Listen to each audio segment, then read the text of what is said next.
Қайырлы күн баршаңызға, менің каналыма қош келіпсіз. Бүгін сіздермен француз құймақтарының рецебімен бөлісетін боламын. Жасалуы өте оңай және өте дәмді болып шығады. Және менің каналыма тіркеліп кетуді ұмытпаңыз. Алдымен ыдысымызға ұнымызды салып аламыз. Артынша қантымызды саламыз. Аз мөлшердегі тұзымызды салып аламыз. Венчигімізбен жақсылап араластырып аламыз.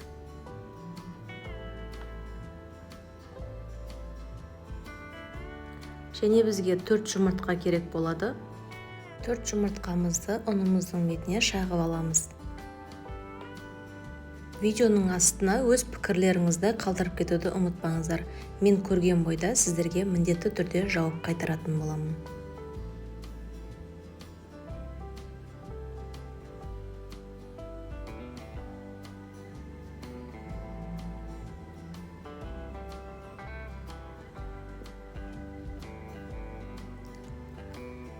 Жұмыртқамызды біз шағып болдық. Енді венчигімізбен жақсылап араластырып аламыз.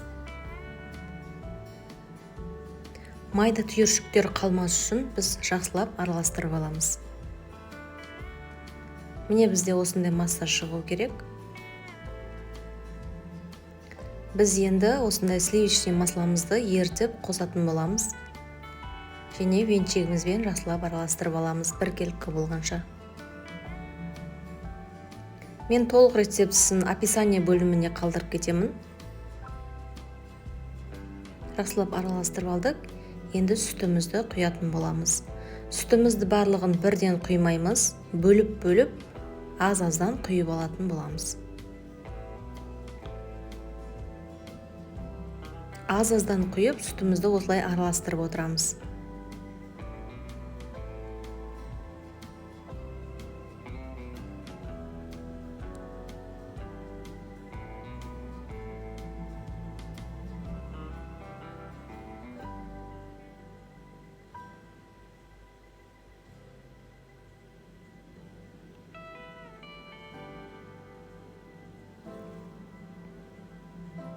Міне біз сүтімізді құйып болдық.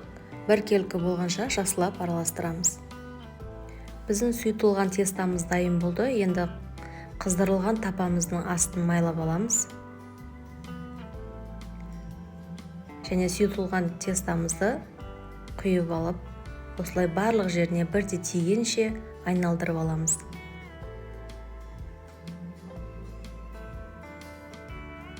Міне біздің құймағымыз дайын болды.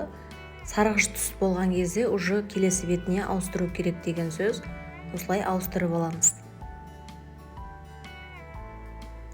Біздің құймақтарымыз дайын болды. Барлығын осылай пісіріп алатын боламыз.